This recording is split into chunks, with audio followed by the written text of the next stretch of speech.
Let's get something straight right now. You're not special, not in the way you think you are. You've been spoon-fed empty advices for so long, cheap affirmations and optimism. So false it buries the truth. You've been told you're unique, a snowflake, destined for greatness, and that every dream is within reach if you just believe hard enough. It's a lie, a comfortable, dangerous lie. Look around. How many special people do you see?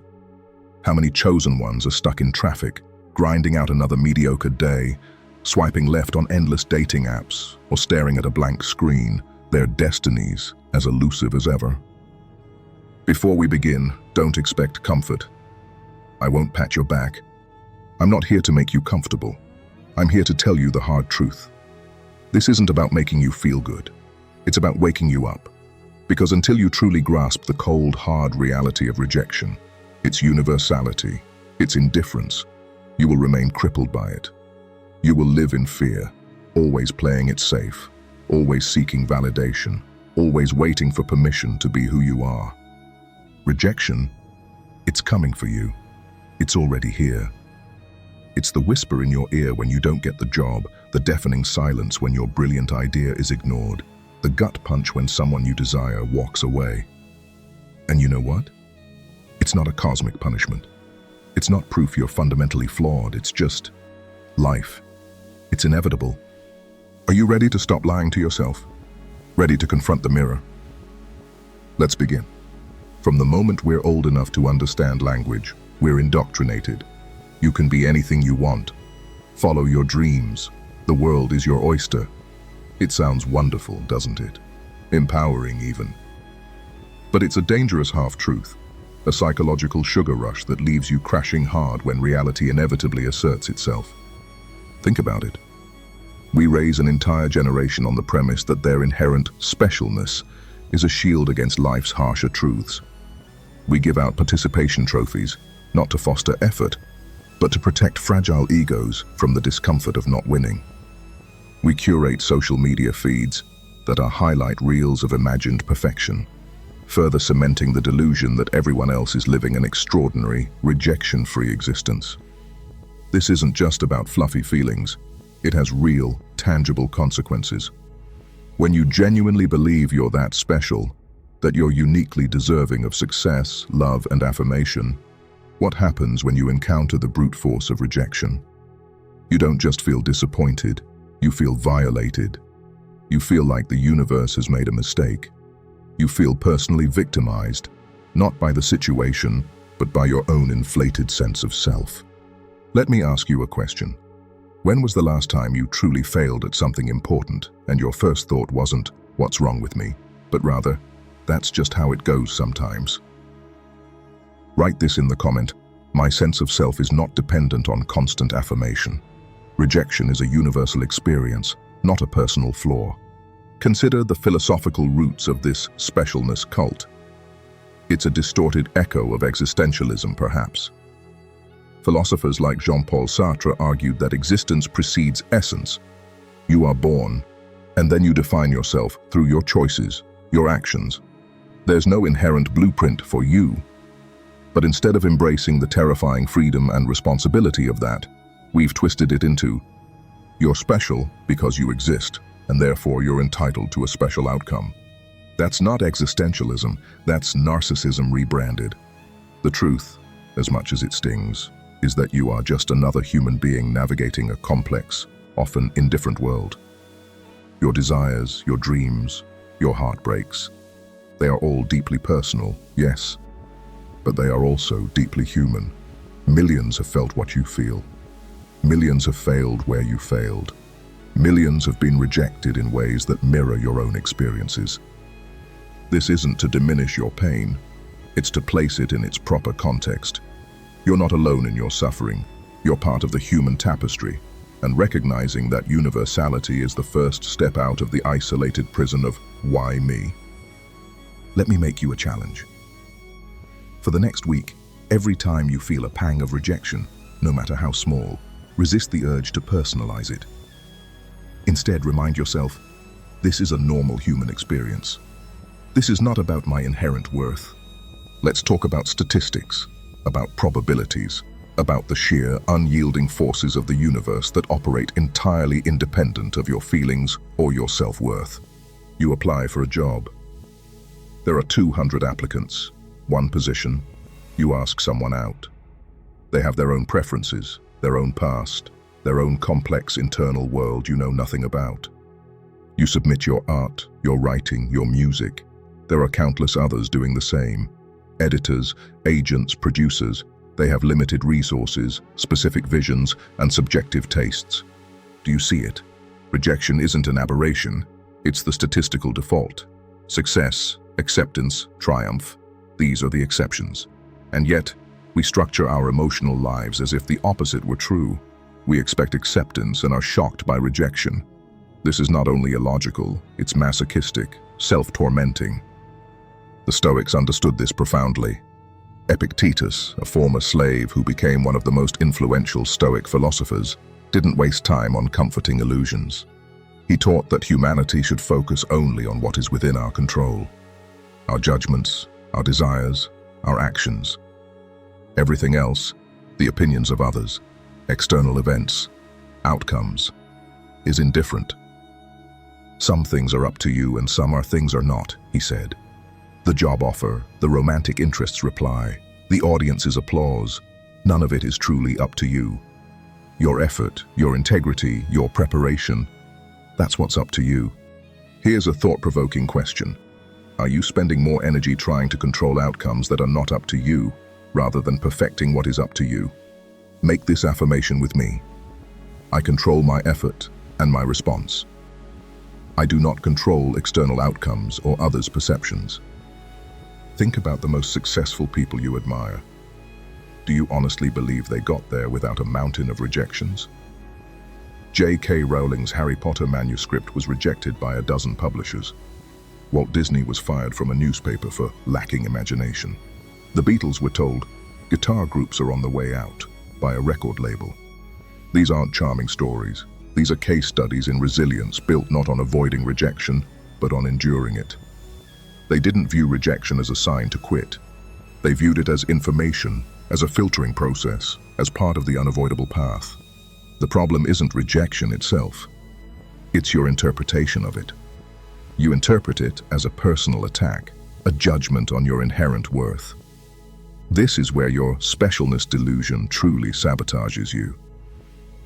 If you were truly special, how could anyone dare reject you? Therefore, when they do, it shatters your entire self-concept. Let me give you another challenge. Next time you face a rejection, instead of immediately internalizing it, try to adopt a detached, analytical mindset. Ask, what specific factors led to this outcome? What information does this give me? How can I adjust my approach for next time, understanding that the outcome is still not guaranteed? Why do you cling so desperately to this idea of being special, immune to rejection? Because the alternative is terrifying. The alternative is vulnerability. It's the raw, exposed feeling of putting yourself out there with no guarantees, no safety net. Dr. Brené Brown, a research professor focusing on vulnerability, courage, and shame, speaks extensively about this. She argues that vulnerability isn't weakness. It's our greatest measure of courage. You live in a society that often encourages you to armor up, to present a perfect, polished facade. But this armor, while seemingly protective, also prevents you from truly connecting, truly living, truly risking. When you refuse to face the inevitability of rejection, you become paralyzed. You don't apply for the dream job because you might not get it. You don't approach the person you're attracted to because they might say no. You don't share your creative work because it might be criticized. You choose the illusion of safety over the possibility of growth and genuine connection. Here's another question. What significant opportunities have you avoided in your life because the fear of rejection outweighed the potential reward? Write this affirmation in the comment. I choose courage over comfort. This isn't about being reckless. It's about understanding the cost of inaction. The pain of rejection is sharp, but often brief. The pain of regret, of what could have been, of the life unlived because you were too afraid to try. That pain is a dull, persistent ache that can last a lifetime. Søren Kierkegaard, the Danish philosopher often considered the first existentialist, spoke of the sickness unto death, which he identified as despair. This despair isn't just sadness. It's the inability or unwillingness to truly be oneself, to embrace the inherent uncertainties and anxieties of existence. To Kierkegaard, to truly live meant to constantly confront this anxiety, to make choices, to leap into the unknown, even with the full knowledge of potential failure or rejection.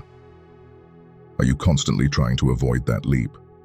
Are you opting for the slow death of comfort over the vibrant, terrifying life of engagement?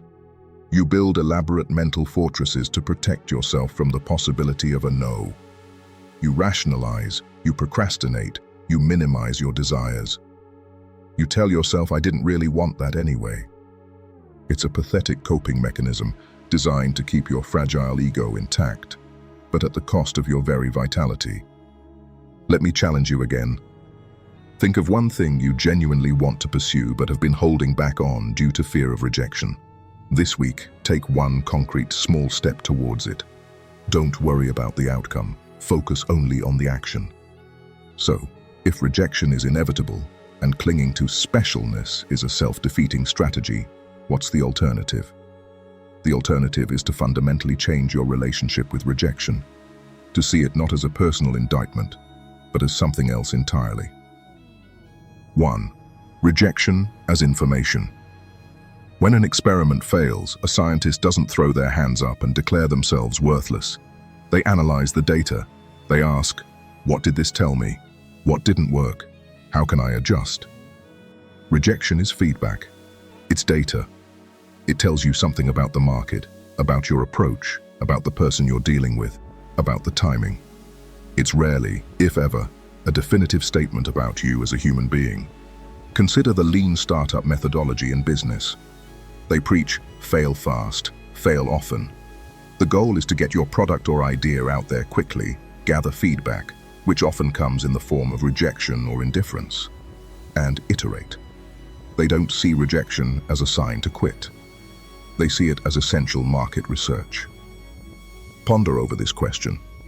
How often do you actively seek to understand the information embedded in a rejection rather than simply recoiling from the pain of it? Make this affirmation. Rejection provides valuable data. I will learn from it and adapt my approach. 2. Rejection as direction. Sometimes a no isn't a dead end. It's a detour. It's the universe or fate or simply random chance nudging you in a different direction. You didn't get that job, but another better opportunity opens up. That relationship didn't work out, leaving you free to find a more compatible partner. This isn't facile positivity. This is acknowledging the dynamic nature of life. Paths close, and new ones emerge. If you're so fixated on one specific outcome, you might miss the myriad other possibilities that are trying to present themselves. Ralph Waldo Emerson, the transcendentalist, spoke of self-reliance and the importance of trusting your own intuition, even when it goes against conventional wisdom or faces external resistance. Rejection, in this sense, can be a test of your conviction, forcing you to ask, do I truly believe in this, or was I just seeking external validation? Take up this challenge. Identify a past rejection that felt devastating at the time. With the benefit of hindsight, can you identify any unexpected positive outcomes or new directions that emerged because of that rejection? 3. Rejection as liberation. Rejection isn't just a painful event, it is an unavoidable release. Every time you are told no, the universe is doing the heavy lifting of cutting commitments that weren't serving you. When that publisher passes, you are instantly free from the grueling, potentially soul-crushing relationship of working with people who don't truly see your vision. When that romantic interest walks away, you are liberated from the burden of trying to force a connection that was never meant to be authentic. You cling so desperately to the idea of acceptance because you confuse external validation with your own life's purpose. But true purpose is found in the autonomy granted by rejection. The fear of rejection is always worse than the rejection itself, because the fear lives in the realm of endless, consuming uncertainty. We are psychological prisoners of the what if. Once the no is delivered, That uncertainty, that draining emotional suspense, vanishes. This is a profound, almost aggressive form of liberation. You now possess the truth. You are no longer enslaved by possibility. Think of it as achieving psychological sovereignty. You have stared into the void, and the void said, "Not today," but your world did not end. You are immediately free to move, free to plan, and free to act with the unshakable confidence that comes from knowing you have already survived the worst-case scenario. The rejection didn't destroy you. It simply gave you the hard data required to become unstoppable. For those in the philosophy and psychology niche, rejection, particularly of your ideas or creative work, is the ultimate test of your integrity. If your core motivation is acceptance, then the work is merely a commodity, and you are a salesman. But if you use rejection as a catalyst, it forces a necessary split, the separation between the work itself and the outcome of the work. When your essay is dismissed and you still believe in the idea, you are forging creative liberation. You are no longer creating to please a market or an audience. You are creating because the idea demands to be expressed, regardless of external validation. This is the moment your creation becomes an act of radical self-expression, free from the tyranny of the crowd. And this what I do. I don't just preach it, I live it. 4. Rejection as a builder of resilience. This is the most crucial aspect. Every time you face rejection and choose not to collapse, not to retreat into self-pity, but to stand back up and try again, you are building psychological muscle. You are forging resilience, the capacity to endure discomfort, to persist in the face of setbacks, to maintain your sense of self-worth even when others don't affirm it. This is the bedrock of a well-lived life. Without it, you will forever be a slave to external circumstances, forever at the mercy of others' opinions. Friedrich Nietzsche's famous dictum, "That which does not kill us makes us stronger," is often quoted, but rarely truly understood. He wasn't advocating for suffering for its own sake. He was pointing to the transformative power of overcoming adversity. Rejection, when confronted directly and metabolized, strengthens your spirit, sharpens your resolve, and clarifies your purpose. It forces you to confront the core question: who am I? Separate from what others think of me, separate from my successes or failures. And in answering that question honestly, you begin to truly find yourself. So, you've heard the uncomfortable truth. Rejection is inevitable. You're not special enough to avoid it. The cult of specialness is a trap. Vulnerability is a necessity. And rejection, when faced squarely, is a brutal but effective teacher. Now what? Do you crawl into a hole? Do you give up? No. You do the opposite. You embrace the audacity to try again. Not blindly, not foolishly, but with a new awareness, a new set of tools. This isn't about positive thinking. It's about clear-eyed courage.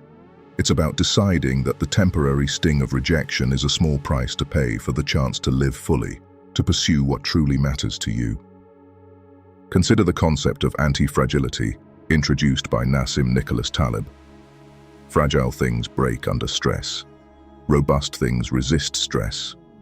Anti-fragile things get stronger from stress, disorder, and volatility. Rejection, in this framework, is a stressor. If you learn to become anti-fragile, each rejection makes you more resilient, more adaptable, more capable. Are you actively cultivating an anti-fragile mindset, seeing challenges and setbacks as opportunities to become stronger, rather than just things to be avoided? Make this affirmation in the comment. I will not just survive rejection, I will use it to become stronger and more adaptable. The path forward is simple, though not easy. 1. Acknowledge the inevitable. Accept that rejection is a constant companion on any path worth walking. It is not personal. It is not an indication of your worth. It just is. 2. Detach your self-worth from outcomes. Your value as a human being is inherent. It is not earned by success, nor diminished by failure or rejection. Repeat that until you believe it. 3. Embrace vulnerability. Stop hiding. Stop playing it safe. Put yourself out there. Ask for what you want. Share your work. Express your feelings. The risk of pain is real, but the reward of genuine connection and progress is infinitely greater. 4. Analyze, don't agonize. When rejection hits, shift from emotional reaction to analytical observation. What can you learn? What adjustments can you make? How can you improve your approach? 5. Cultivate resilience. See each rejection as a rep in the gym for your psychological strength. Each time you bounce back, you're building the muscle that will carry you through even greater challenges. The true specialness isn't about being immune to rejection. It's about your capacity to face it, learn from it, and keep going. It's about your courage to engage with the world, warts and all. Here's a final challenge. Over the next month, commit to deliberately seeking out situations where rejection is a possibility, even a high probability. Apply for that ambitious project. Ask for that difficult favor. Initiate that conversation. Track your experiences. What shifts do you observe in your emotional response over time? This isn't about becoming callous or indifferent. It's about becoming robust. It's about building a self that is so grounded in its own value, so clear on its own purpose, that the external noise of no becomes just that, noise, information to be processed, not a verdict on your soul.